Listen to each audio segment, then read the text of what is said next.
All right, what's going on, everybody? Welcome back to the Eric Jr. Podcast. I'm your host, Ray Styles. A two-man show tonight. The Creamster is baking in the sun right now, for all we know. Um, I actually don't know. I don't even know if he's on vacation, but I'm joined here solely by Jacob Klein. What's up, buddy? Hey. We got the dynamic duo tonight. We got the 1-5 pick and pop at the 1-2 punch. I'm all juiced up, man. Cream's not around. There's no one to reel me in. I'm ready to get wacky. Yeah, that pick and pop. This is the explosiveness of the pod increased tremendously tonight. The first step. Yeah, the verticality of sorts is through the roof. We don't have that scraggly guy, just holding us down. So Just a solid, role player, but never someone that's going to get you a late bucket. Never someone that's going to come up with the key block late in the game, maybe early in the game in the second quarter, but not at the end when everybody's tired. So we're running tonight. And the chances, the best part is I know he's listening to this, and the chances of him going 0 for 5 from 3 are not zero because I've seen it happen. Very recently. Very recently. Like the last time I saw him play. So, it's an odd week for stories, I would say.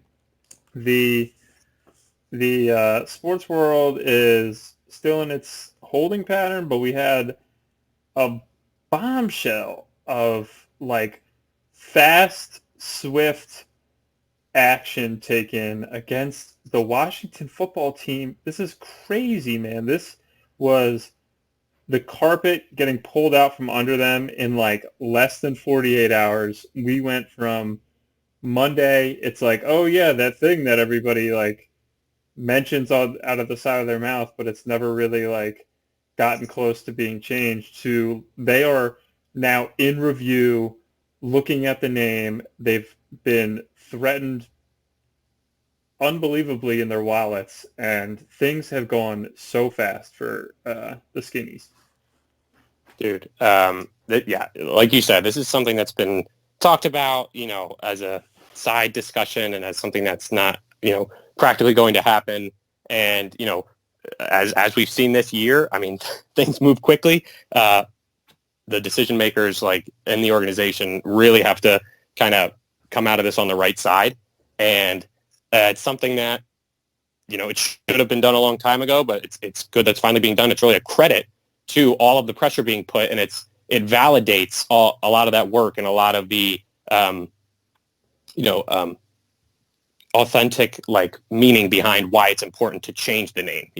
So it's a good thing. It's a good thing all the way around. Let's see how they respond to it, and then we'll see the full story arc. Even if this was very delayed, hopefully it has a good ending.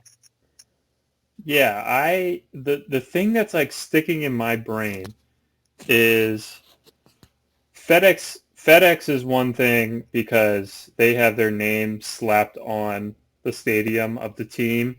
So it's they have a direct contract and like relation with the team. The Nike one is, I would love to be like a fly on the wall of either that conversation of them warning it, or in Dan Snyder's office when he unknowingly finds out that they've pulled their stuff. Like, I don't know. My question to you is, I guess, like, do you think they called them and told them they were doing this? Because this is like a power move of power moves to just say like, hey, the multi-million-dollar branch of your thing called jerseys and merchandise? Yeah, it's done. We're not selling it anymore. And they just shut it down in one day. Like, that's such a like demeaning thing to happen to your franchise, and clearly the driving force why they're actually reviewing the name and like what's looking like it's gonna happen. I can't imagine how that conversation went. That's got to be a ridiculous phone call. Yeah, I mean, honestly, if you're asking me straight up, I don't know. Like, if anything, it was they were notified as the news was also breaking. In order for it to have its full effect and for the full weight to be felt, I think it's you're simultaneously letting the organization know, but making the announcement that so they don't really they have to still react in real time. And you're right. I mean, it's time for them to respond. Like, it's time for Dan Snyder to, like I said, come out of this on the right side. It's, again, something that's been in the background lurking and talked about on the skirts of some talk radio shows and locally, I'm sure. But it's time for swift action, and, we're going to see what product they come out with. Yeah, the other thing is, like, with the review, as they say, for obviously this is like the true prompting of this review is clearly just they got hit in the wallet so unbelievably fast that they are like, oh my God, we actually have to do something. And I've seen other people saying this online. It's kind of like, if you're doing the review, you've already kind of admitted you're changing the name. Like, it doesn't seem like you can come out of the review of a name that you've had for 80 years and be like, nope, checks out, seems good to go. Like, I don't know where they go from here. Yeah, totally agree. I mean, like, yeah, there's definitely candidates, and there's a way to go about doing this, and there's PR, and there's a way to go about doing this that's as clean as you could probably hope for. If they're going to be able to do that is a much different question. I don't know. Do you have any suggestions to the organization name-wise, or what are you walking away from this conversation with? I think for sure if the review process is happening, that means a name change is coming. Will it be incredibly subtle? Will it be bigger? Who are the people in charge of making that decision other than the owner that have, a lot of say? It's interesting. You got any potential names?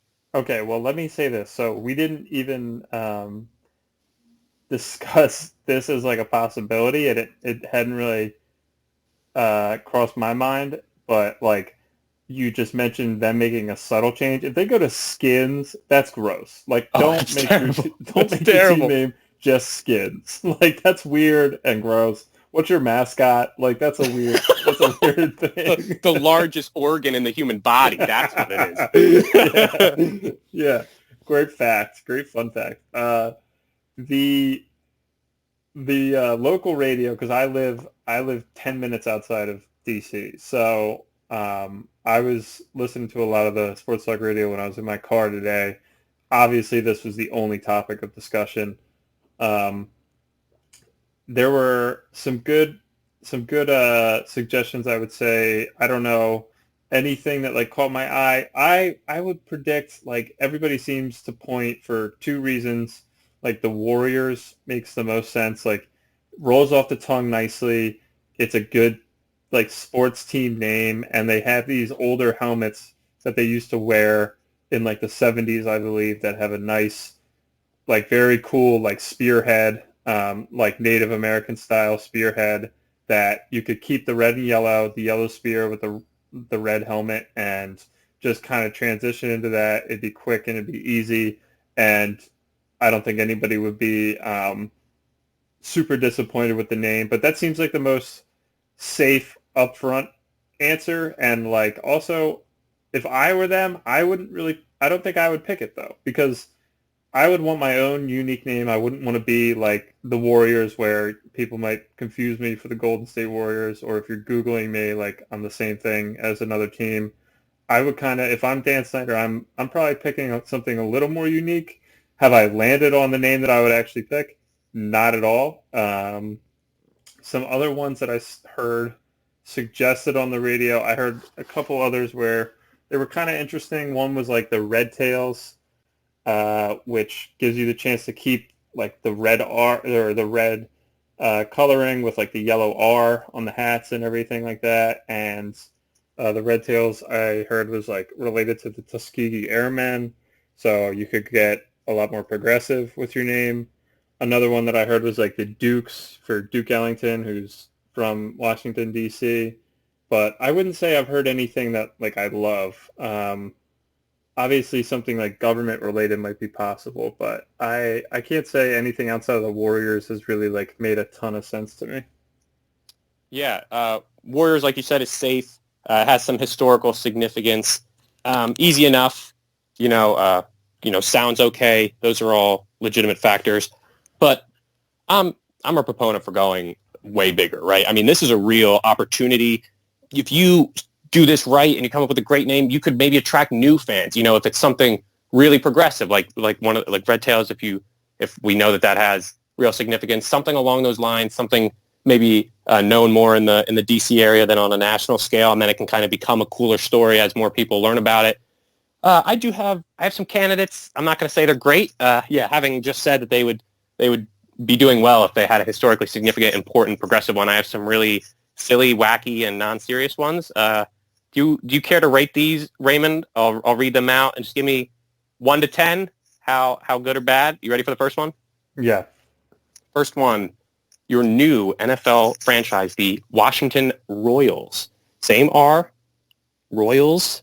Let's go Royals. I mean, it's Kansas City Royals, but they're not really that big. I'm out. It's a 1. I told you I'm out. I'm not naming my team another pro sports team's mascot.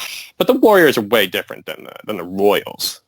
Why would they be the Royals? Tell me that.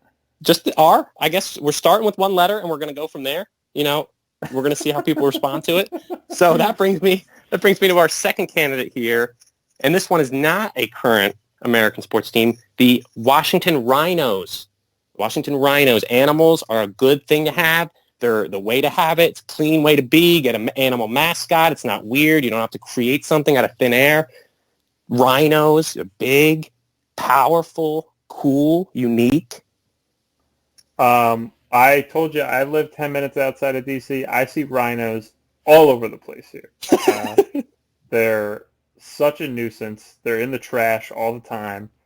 They cause car accidents all the time. They are a terrible animal. I'll say about a 4, and my legitimate answer is it just makes 0 sense.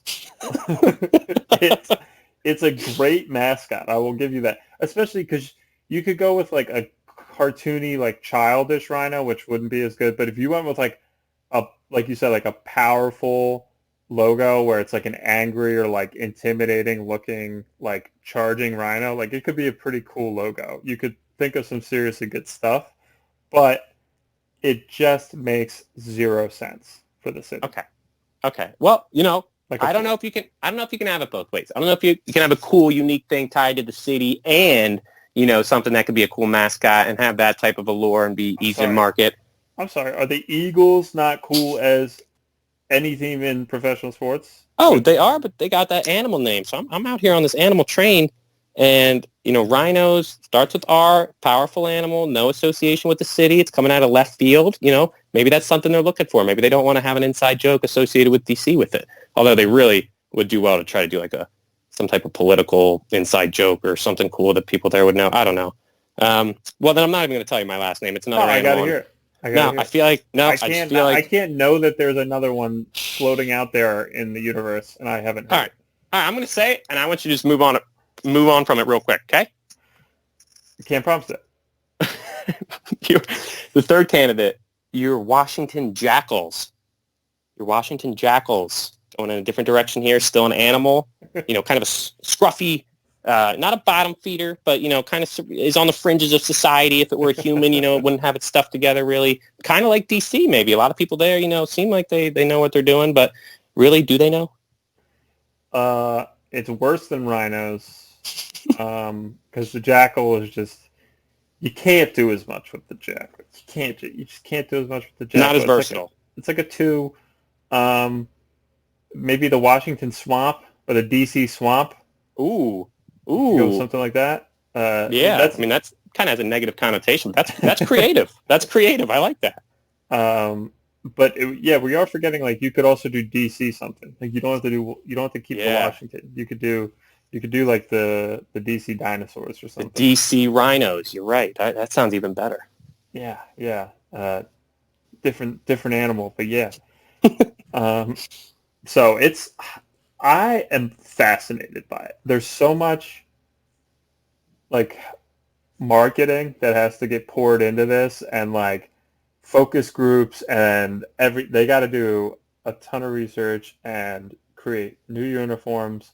They got to get rid of the logo, which is you don't want to say classic because it's not, the that's an endearing term, but like their logo is old, it's unchanged, it's like Identifiable. it's identifiable, it's iconic to their franchise, and they like the Eagles have had 4 or 5 logos. Theirs has been the same like forever, man. So the fact that they have to change all of that and relatively quickly, do you think they like play football games as a different team next season? Like, are the Uh, Rhinos running out of the tunnel in September? I think there would be so much work, like you said, involved. But man, maybe if the season's like delayed, yeah, I could see them coming out brand new. I mean, if the season's foregone, then absolutely. Then they would be coming back whenever 2020, 2021 as that new team for sure. I think it might be a little too soon to expect all of that revamping to happen over the course of the next like 2 months, if that. So that might be a little ambitious, but we'll see if the season's pushed back, or we'll see what happens with the NFL season, who's kind of in a state of just unwillingness to acknowledge the reality of what's happening. They're like, we're going to cover up the first 8 rows of the stadium, and that will solve most of this. Yeah. Actually, I saw somebody pose the question like, I want to hear you say this. Like, would you sign a waiver to attend the game in person? Like, would you, No. if they were operating full capacity and they were like, hey, this is like, come at your own risk. You can come in, you can have a regular old NFL football game experience, but if you catch anything here, that's not our liability. Like, what's your thought on that? Personally, there would be no chance. I do think as much as like the money is important to them, bro, like the idea of them having these cesspool congregations where a certain percentage is always walking away week after week. FedEx Field is indeed a cesspool. As someone who's taken in a football game at that field, it is cesspooliest. Bro, like you can't reasonably expect that the organizations would be like, yeah, like we're comfortable. The owners are like, yeah, this sounds good. When like that blowback, I mean, that could set the whole league back. I mean, that could fundamentally shift how people view, the league and its historical significance. And it's like, people love their football, and if you mess with it, and if you like then have to shut it down halfway through or something, there's no clean way to do it. Can't do that. But you signed a waiver. No, I just think that obviously there's a certain population that would still be like, I don't care, fuck it, right? And then when those people start getting sick, then the backlash that has, I mean, it doesn't matter that they signed the waiver, right? The NFL is kind of sponsoring those opportunities, those mass gatherings, so that's where it kind of comes down for me. Yeah, they're gonna do the minimal amount of like distancing as they can. They're gonna go a third capacity, a half capacity, whatever their state will allow. They'll try and probably go with it. But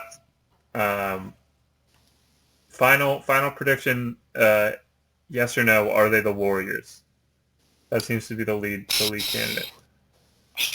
I'll go with no. I think there's still an opportunity here. It's truly an opportunity, man. Like they could do something really cool. They could really mess it up, or they could really maybe get some new fans and like, get some wind behind them. I know. And Dan Snyder's the man leading the charge. It's like, I don't know how that guy like lives with his performance. Like, how do you wake up every day and just be like, we haven't spent money well. We haven't drafted well. We haven't won in the playoffs. Our name is getting changed. Our field is the worst in the league. My cheerleaders got part of like a weird like shopping them for like money ring. Like, what have you done right? Like, what is going well with your team? Like, makes a guy like another league owner makes a guy like Dan Gilbert just look totally, ship shape. Yeah, dude, he wakes up every day, kisses his championship ring. This guy is like every single turn. This guy has done on and off the field the worst stuff. Like he's just not going well for my guy. So, nope. Changing the name will probably get bungled too. I'm glad I don't have to support the team. So yeah. Okay, let's shift on to the NBA. A couple pieces of bigger news, some good for the Sixers. such as Ben Simmons being 100% healthy. Him and Brett Brown have come out and declared it.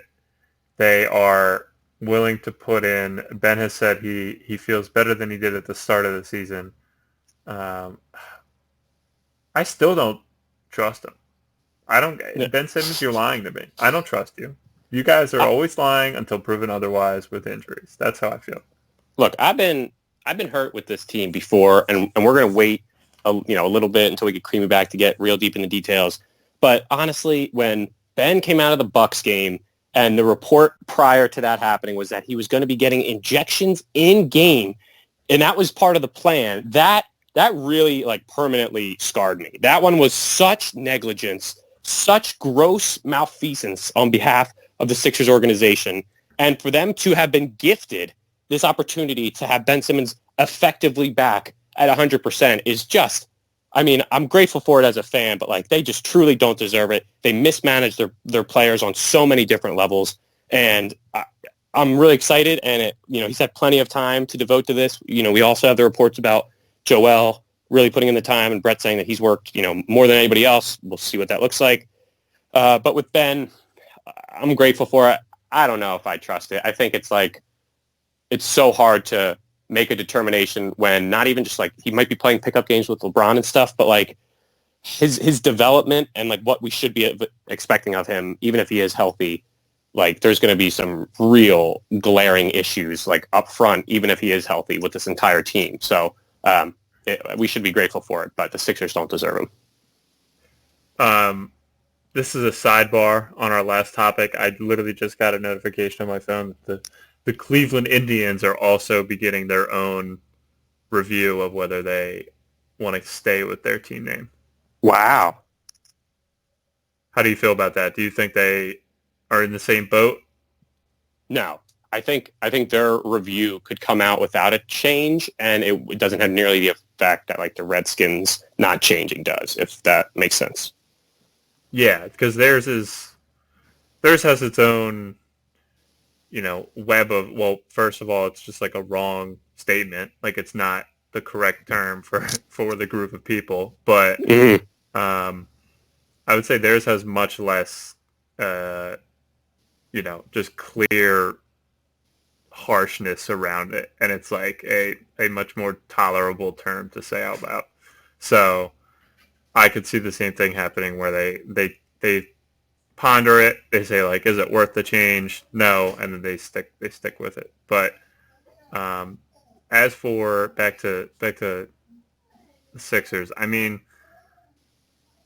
the break, like you said, has it's kind of gifted them multiple luxuries. They get Ben seemingly back healthy.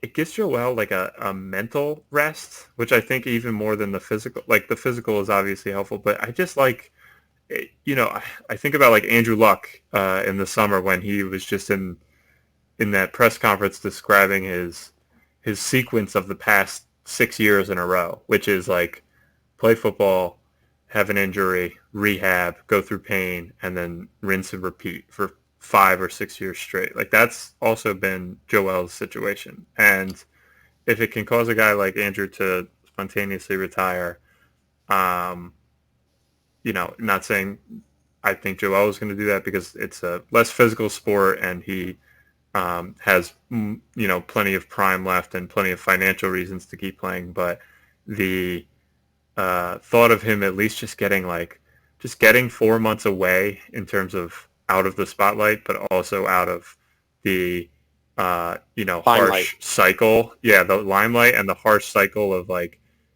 rehab, live games. Like he's at his house. He's more comfortable. Like I'm just glad he got this bit of a breather. Totally hear you on in terms of that like mental break. And what I would say is pretty quiet from Joel Embiid. There's been a lot happening in the world. An occasional tweet about soccer is kind of what we get. But overall, pretty quiet. Hopefully has just been putting in the work, recognizing and viewing this still as an opportunity to win a championship. And maybe as, there are benefits directly associated with the Sixers team as opposed to other teams in terms of health and in terms of being able to reflect and maybe watch some tape about, because they did have some really good performances this year. I mean, obviously the Christmas game and you had, a win against the Clippers also at home at the end of 2019. I mean, they have the potential to do something special, and having full health, even if it's going to be rusty and even if it's going to still be clunky, it's still a lot to be grateful for. Yeah, and maybe they'll come back and Al plays like 20 minutes, pure backup. I mean, dude, if he comes out first game off the bench, it's like we're rolling. Like we are in it. There are no bruised egos. We are in this to win it all. Mm-hmm. Total buy-in. Everybody's in shape. It's time to figure this shit out. We got 8 games, and then it's time. I know. I'm juiced up. The roster's full. They don't seem to have anybody. Got some depth. Yeah, they have some depth. They don't seem to have anybody test positive, which is thankful, and they haven't had anybody step out, which you can't fault anybody for doing it, but it's an advantage that they have over other teams because, like we see some of the other Eastern teams, Indiana just we had our first All-Star leave the tournament. Victor Oladipo willingly stepping out. Now, I don't know if this is like hey, I tore my patellar tendon last season. I don't think, coming back for a 1-month stretch after only playing 13 games or whatever it was is a good idea. His might be more physical than anything having to do with the virus, but you do have your first legitimate All-Star and a guy that the Sixers are playing the first game back no longer going to be joining the team. Yeah. For all those reasons, we should be ready. Ready. And then and then you see the Nets, like they lost not lost, but like Spencer Dinwiddie tested positive as well, I think, who is easily their best player right now with Kevin Durant and Kyrie Irving, and you could argue he's better than Kyrie Irving. So they've been hit pretty hard, the Nets, and yeah, you're totally right. Depot, that's big. That's important for us. I mean, it involves us, but we'll see if a name as big as his drops. It seems like we're kind of at an inflection point. Does seem like it's gaining momentum in terms of like, here are the things that you're going to be able to do. We're forging full steam ahead, and if you're out, then I think the deadline is like coming up, right? I mean, so a Depot probably will be the biggest name, I would say, I think. You also have like is it Danny Green or Avery Bradley? I think it's Avery Bradley that's not going to be there. And apparently like Lou Williams wasn't like sure whether or not. That would be a huge, huge thing on a championship contender. So there are some other names that could drop, but it does seem like Oladipo for that Indiana Pacers team, they're not going to win a championship this year. And he believes with that talent, I mean, I'm sure he does believe he can win a championship one day. So to jeopardize it and to risk it all, it's short-sighted. Yeah, I think his is more to do with like, it would be unwise probably. Like the Sixers would push him into playing, which means it's the wrong decision. Like he he had like a top 3, non, life-threatening injury. You when you think about like patellar tendon tear or an Achilles tear or back surgery or something like that, he had like one of those tier 1 debilitating career-defining injuries. It's not smart to rehab for a year, ramp back up, be playing full NBA basketball, then ramp back down for 3 months, then ramp back up. Like it's just probably unwise for him on his timeline to do it so weirdly. So he's probably smart to sit out. I would think.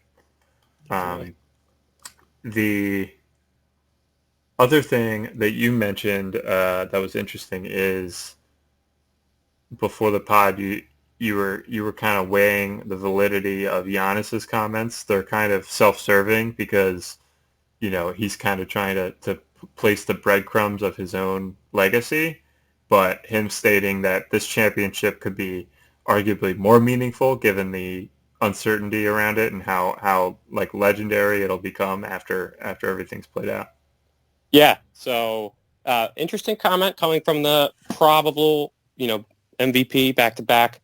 Giannis going out there and saying that basically this isn't diminished. This isn't an asterisk championship. This is still going to be 7-game series. You know, it's still going to be 5-on-5. Like, it's the same sport. There's not going to be fans, and it's going to be, you know, a very unique environment. But the sport itself and the actual competition, according to, you know, prior systems and structures, like it's going to be the NBA Finals, and Giannis has a lot at stake.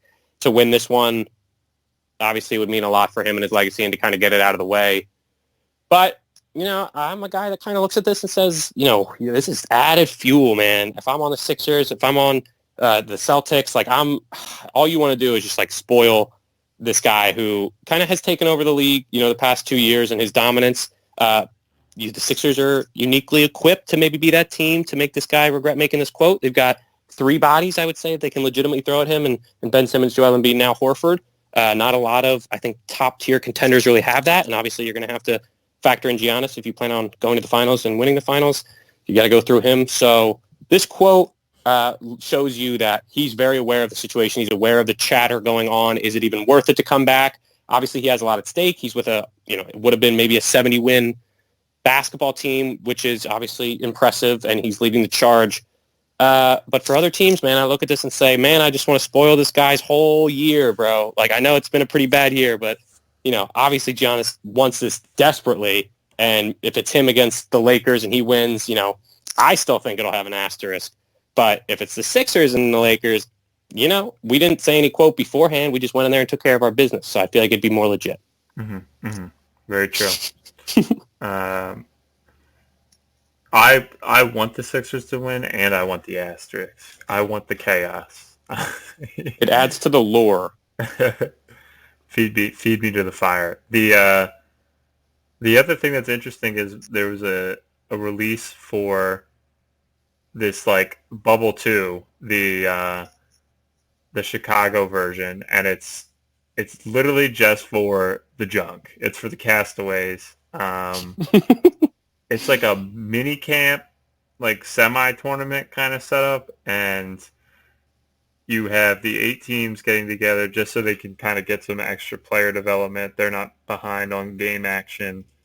And it's kind of funny, we were talking about it, where it's like the NHL is still like pinning down their city, and the MLB is like bumbling through their financials, and then here basketball has solidified the first option and then is now working on their, like, Island of Misfit Toys on the side. Like, they have everything, like, so hashed out that they're working on their backup, and it's just kind of like, what are these other teams doing? Like, this is crazy. Yeah, I mean, the NBA has been, obviously, like, they were the first ones to shut it down, and coming back, like, they've got their testing situations figured out. They've got their city figured out. They're now adding this in to kind of appease the other part of the league that's obviously not as excited about this return. I don't know what the players on those organizations, if they have the option to not go, I don't know why I'd be going. Obviously, if you're maybe a fringe guy, this would be a real opportunity to maybe showcase some of that, put some good tape out there. Maybe you want to, if you're a rotation guy, you want to show the coaches or the organization moving down the line, if you're a younger guy, that you deserve to have consideration. You want to play at all costs, and maybe it says something, it gives you the edge over another guy you're trying to make the roster against. So there are probably factors there. But if I'm a guy who feels pretty comfortable with my status in the league, at least, you know, coming back for next year, I think there's a lot of risk. I don't know how it outweighs maybe giving enough tape and doing enough to maybe make an impression on an organization or other organizations. But very interesting that, yeah, they're able to lock down or almost lock down this secondary city, kind of take care of the whole league. And we look across the sports landscape, and it's just not that same type of organization. So if you're a guy like De'Aaron Fox or Trae Young, you're not going? Yeah, dude. I mean, like, I get how that could have, like, backlash from, like, the leaders in the organization being like, you know, it would mean a lot. But, like, bro, I'm too important. If I'm a cornerstone, why am I coming back in this environment at all when if we just play it safe and I remain healthy, we lose, like, 9 to 12 months of, like, me, like, competing, I guess, competitively, and then I can come back full strength the following year and compete for the ultimate title, you know, which is the championship. So if I'm those players that feel like I'm cornerstones or significant in terms of my organization, I don't think there should be pressure to return. What do you think for those guys? I would think they want to play. I would think they don't want to lose that chance to keep getting better and to keep developing. Um, like I don't think it's as much going to be the teams. I don't know. I could see the teams pressuring them, but in my mind, I would think the guys wouldn't really need that much of a push. I would think they would want to play, compete, keep developing, keep getting better. Kind of like the the Team USA thing, where it's like maybe some guys don't want to do it, but a lot of people do, and a lot of people get cut from that team trying to make that team. Yeah. And there's no financial benefit or anything from it, but it's development. It's getting to play against good competition and keep your skills sharp. I don't know. I would think a guy like De'Aaron Fox would be interested in continuing his ascent, I guess. Yeah, like I could see that, but I think there's just so much more, even from the organization's perspective. Like, go ahead and go deep into your, your D League rosters or whatever. Call some guys up. Like, let's see how they can maybe hang with guys who are currently NBA players and belong there, who maybe haven't played in a little while. And let's see what maybe the back ends of our rotations and our organizations have to offer. That's the angle that I look at it from. You know what I mean? There's nothing to gain. There's no notoriety. There's no tangible thing to win by this return to play other than, quote unquote, sharpening your skills, which can be probably simulated to an extent in terms of remaining in shape, playing some type of basketball privately in a safe environment. I just don't see that same type of motivation for that return to play for some of those players, and I would think it's more so the opportunity that has to be seized by those back end guys that maybe can carve out a role because of this opportunity. I would argue this is the most safe environment. I don't think you can get more. I don't think like organizing a pickup game or having guys come to the team facility when they're all going home or taking public transportation or whatever to come back and forth to the game. Like, I would say that this having a regulated, quarantined, rotation of games is the most safe. Yeah, I mean, it depends on a guy. Like, some guys don't have their own basketball courts, and that can be a big, like a guy like Trae Young, I think, has his own basketball court. So, like, and I see what you mean about the organization. It definitely would be one of the safest options if they wanted to do exactly that 5-on-5 return to competitive play. But I think for most guys, there's an ability and an opportunity to still kind of do it independently and be in total control. Now, if you don't want to trust yourself with all that, because that's a lot of responsibility and a lot of preparation and kind of always being on it about safety protocols, then yeah, I think that going to the bubble makes sense. But I just don't think it's as clear cut. I think for either of our sides, for you saying that these guys should go for this, reason to get better and to improve, to be a leader, and for my reasons to say, it's self-preservation, it's looking forward, having the longest view in the room. What am I playing for? I think it's a gray area for sure, and it'll be interesting to see if the type of star power that remains going to that bubble will mirror what we've seen with the competitive real deal down in Florida. Okay, so we ask it every week. What's the confidence level this is going? You think you're like 90+%?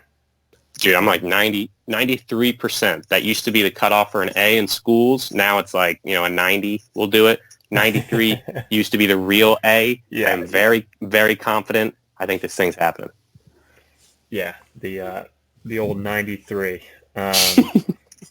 These kids, they just don't know how they don't know the struggle. They don't know how good they have it. Yeah, I'd say it's pretty good. I'd say it's pretty. You don't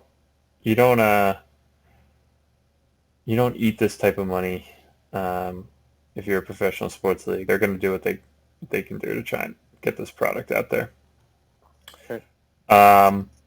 The Phillies, on a negative note, have seen 4 guys placed on the COVID list.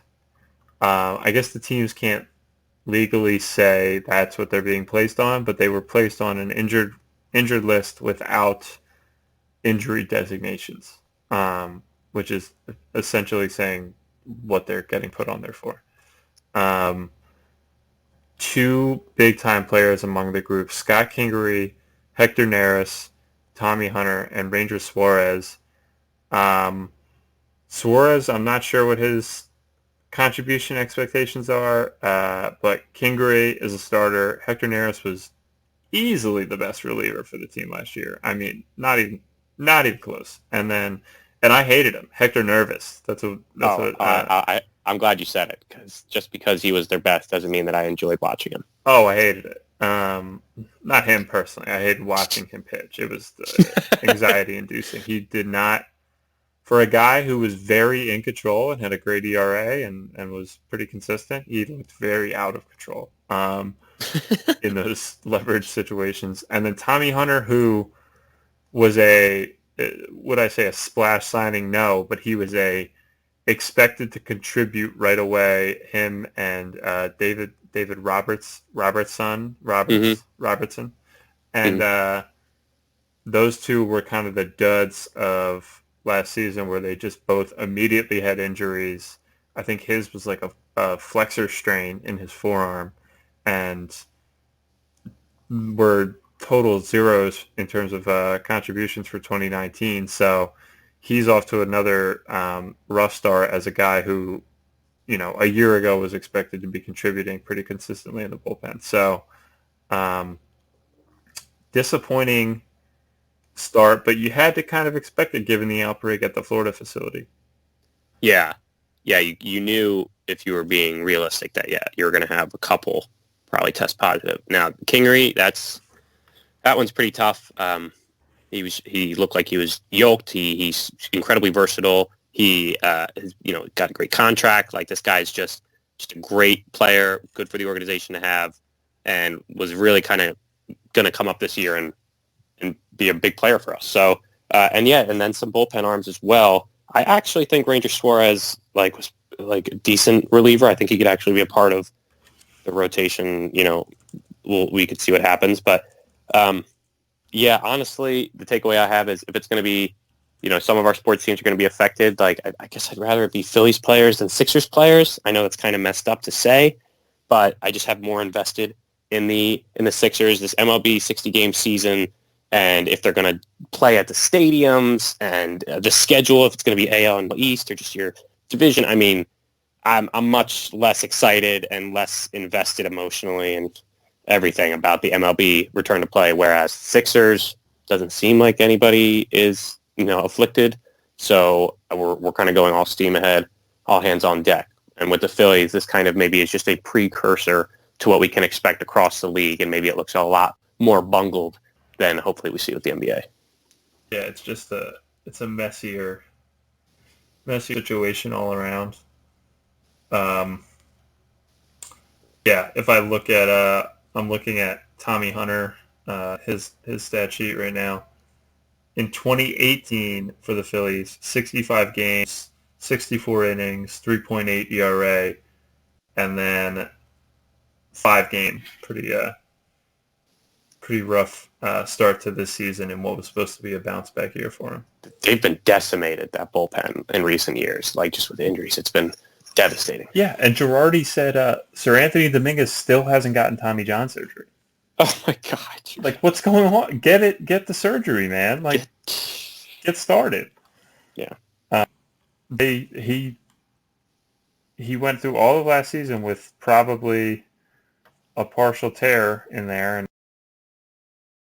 and was trying to work his way through it, and now we're, so you lost time on that, where if you had just gotten it right away to come back for this season, and then now they're behind again, another 4 or 5 months. So I just don't get why they're putting it off. But the other interesting thing for baseball is they're not fully solidified yet, and they haven't had any players of super significance drop out of the season. But Mike Trout, you may have not heard of him, but he is indeed the best player in baseball, but not very famous.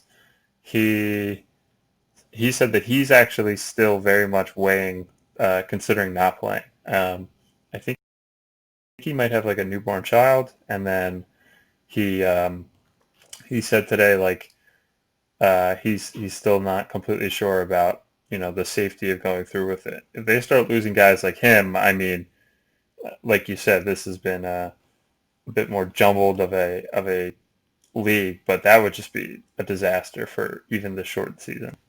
You might not be able to come back from. Like that's LeBron saying, I mean, it's so much different, but if you have the best player saying I'm not coming back, I mean, that just adds such a conversation about the return to play that just like dominates everything other than the actual play. That's like LeBron saying we not hooping. Yeah. So I am still looking forward to it. I kind of love the juice that the 60 games brings. Like I will catch as I will go out of my way to catch more of these than I normally would be. Baseball is such a passive fandom where you could be fading in and out and like not see a game for a week or two and like have not really noticed. But with 60 games, like you can be pretty locked into it. So I'll be excited by the time this like is actually revving up and like the lineups are set and things are kind of solidified in terms of the playing structure. I think I'm actually going to look forward to it. I'm a little more excited for it than you are. Yeah, we'll see if it goes down, man. I'm way less optimistic. So we'll see. All right. That was all we kind of wanted to touch on. Do you have your preguntas? See, yes, I do. Cream is not here, but Good. he'll have to get fresh questions next week. Fresh cream? These are a little bit more.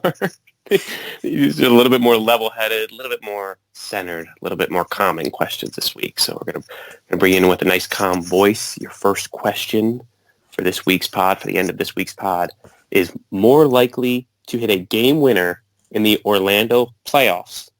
Not the regular season, the playoffs. Josh Richardson or Mike Scott?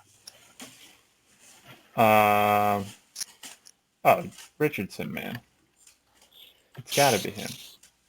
It's an easy answer. Why are you saying that? Mike Scott's not playing. Like, what are you talking about? One guy is going to actually be on the floor. I know the easy answer is Josh Richardson. He's going to be playing more. Likely, he's going to be in the game. He's going to be playing. Like, that's the end of the sentence. He's going to be more active. That's for sure. He's going to have more of an active role. But listen, man, it could be at any round in the playoffs. Mike Scott. See, here's the thing, man. Like, Mike Scott will pull the trigger. Like, Mike Scott won't hesitate, where Josh Richardson, like, he's kind of got that wonky jumper, and he can't really beat anybody off the dribble, like, late in the game. If you're thinking about how he's going to actually manufacture that bucket, I think I envision a kick out to Mike Scott, who's not hesitating, hitting that three and cashing out. I just am more confident in that visualization than I am of, like, Josh Richardson, like, beating somebody for a layup or, like, hitting a jumper, which, he has a little bit of a mid-range game. I think he's looking to defer. I think he's trying to feed it to Embiid late in the game. I don't think he has that killer instinct. That's just what I was going to say. And I know it might only be 2 minutes that Mike Scott plays the whole Orlando playoffs, but he could hit a game winner in those 2 minutes. All right.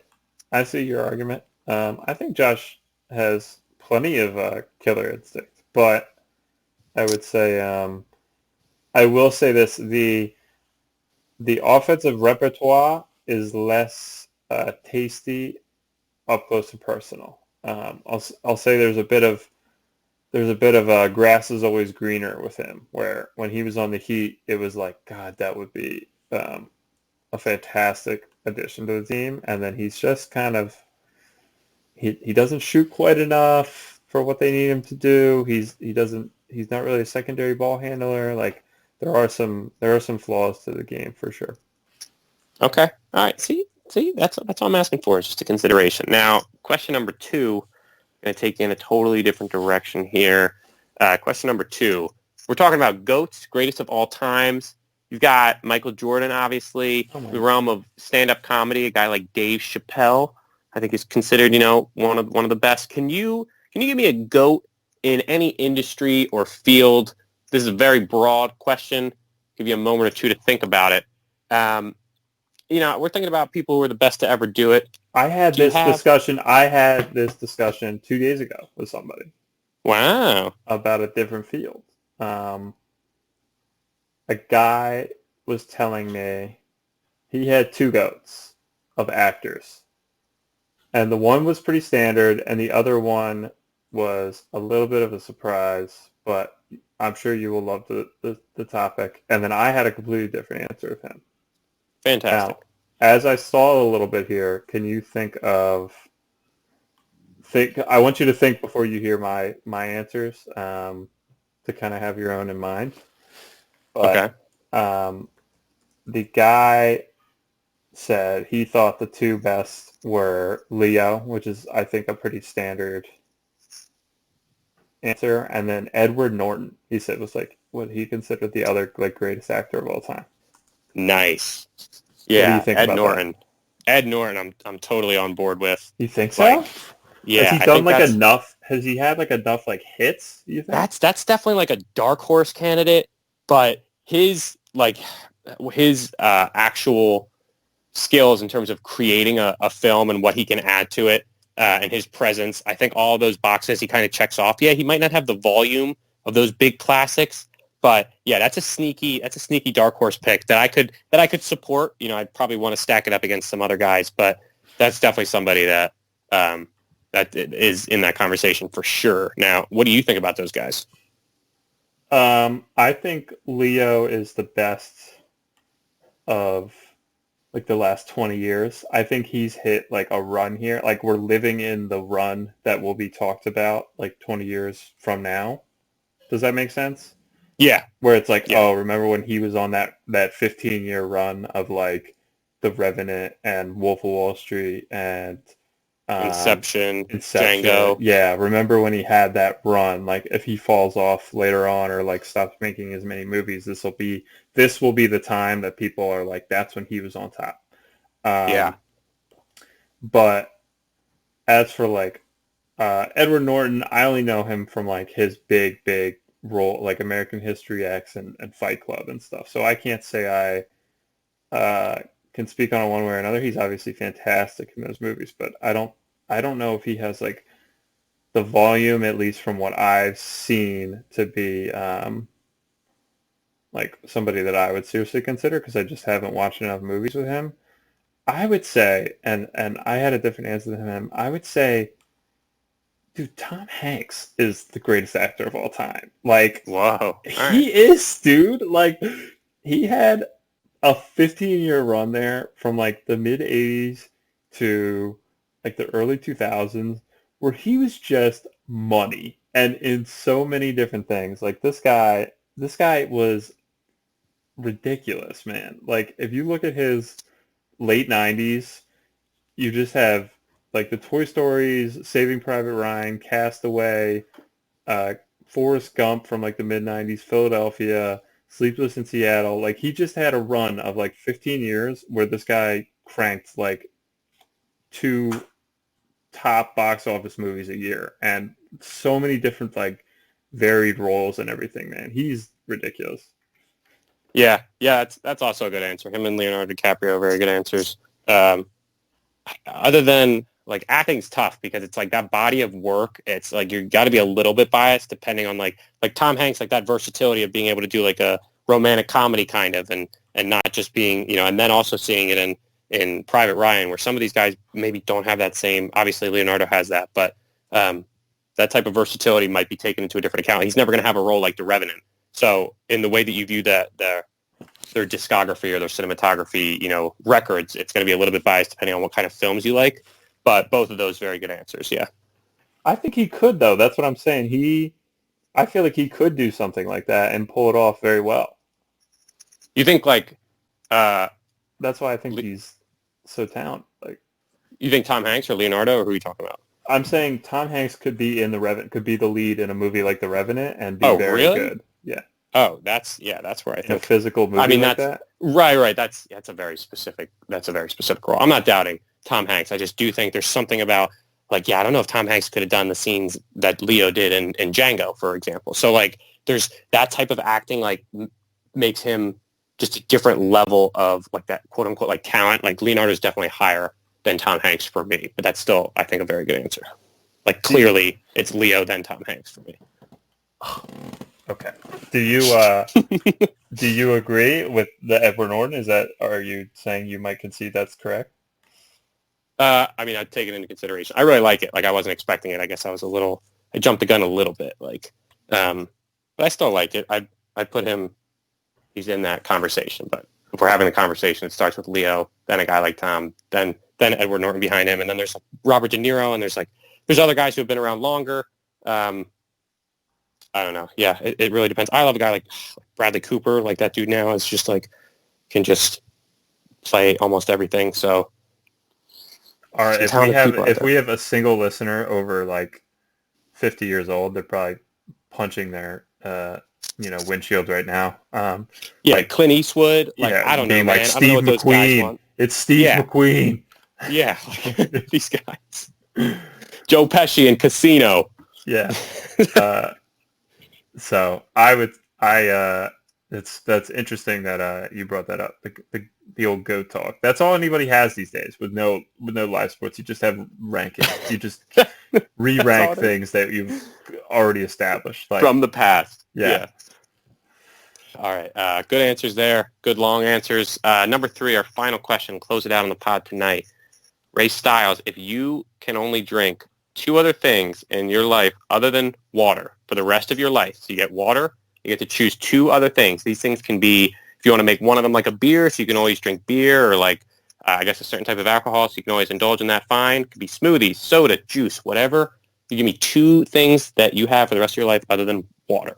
Now, I'll give you some time to think about it. For me, I probably have to go with a clear soda. I love the taste of soda so much, and the clear is obviously so much better than that caramel coating in the other kind. Are you saying like a Sprite? Is that what you're saying? Yeah. Well, one of my drinks is going to be Sprite. Yeah. Well, that's going to be my drink. And then, but what is clear soda? Like, what is clear soda? Like, yeah, like a Sprite, or like I'm trying to think, like a Fresca, which I don't even think exists anymore. Something that's not like one Coke they do, or root and beer. They're delicious. I like Fresca too. The delineation, though, I think is kind of like, are you breaking your own rules right now? Like, because Sprite and Fresca, are those the same drink? I mean, they're, I would say they'd still be classified as like different options. Sure, you could pick both of those if you wanted those to be your 2. Okay. You know what I mean? Yeah. What's your other one? I'm torn. I want to make it like a beer or something so I can have that, but I feel like I'd get so tired of that. No, you got to have an alcohol, I feel like. Yeah, like I feel like, yeah, it'd have to be. And I just like, I'm such a child when it comes to beer. I don't really know it that well. I'm trying to think now what I get tired of. You know what I drink a lot of is like Rolling Rock, which I would not want because I've had so much of it, but I can just slug it so easily and not have to think about it. Like a Blue Moon, maybe. I feel like I'd get really tired of that. Well, if you can... Wait. Now you're not even... Now you're not even staying consistent. Because if you can say something like clear soda... No. And that has like Sierra Mist and yes, no, you everything misunderstand. included, I'm sorry.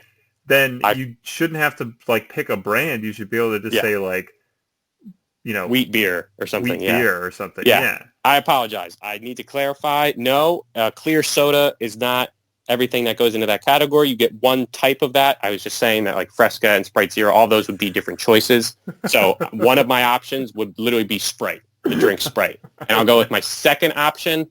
I'm going to go with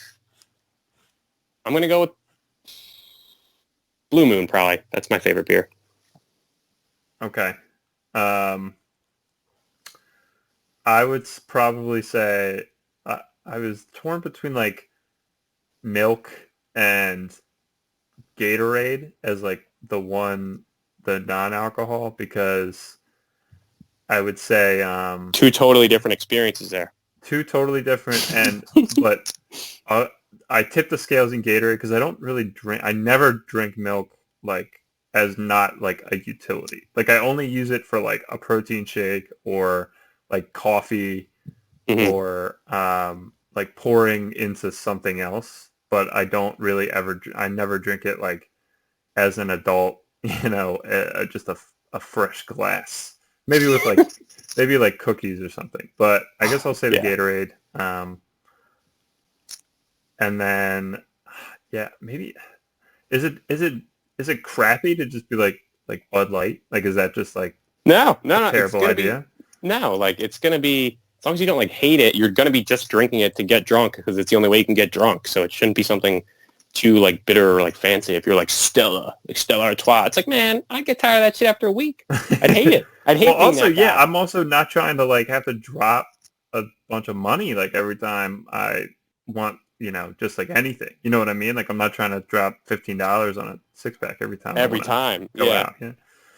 So yeah, I guess I would say just like maybe not Bud Light. I'll go, Budweiser. Keep my calorie count. Oh, Budweiser. That's a totally different answer. That's a terrible answer. Bud Light is fine. Budweiser. Oh my God, you're appealing. You're going back to appealing to the 50-plus-year-old listener? Is that what we're doing here? No, walk that back. Budweiser. Oh God. Yeah. Fine. Bud Light. You've committed. I bullied him back into it. That's what happens now. Gatorade. You bully someone into submission, and then they change. Gatorade. Bud Light. Gatorade. Yeah, Gatorade. Hydrates you better too. Water sucks. So I am pretty confident in that. I honestly, wait. No. I can't have Gatorade. Coffee. Wow. Switching it up. Wow. Yeah, I didn't even consider it. I didn't even it didn't even cross my mind. Yeah, actually, yeah, Bud Light, coffee. That's it. Nice. I'm in. Nice. I'm locked Very in. adult answer. I'll throw Gatorade out the window. Okay. Thank you all for listening. Jacob, it's been explosive.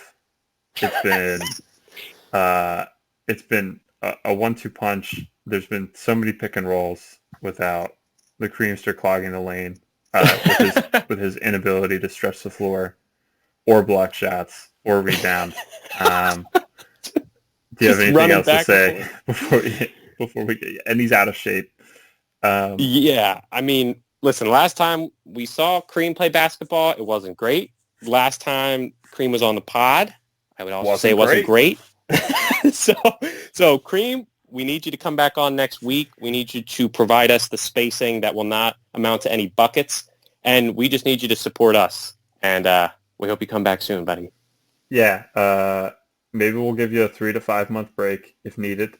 Other than that, thank you all for listening. Have a good night. Bye.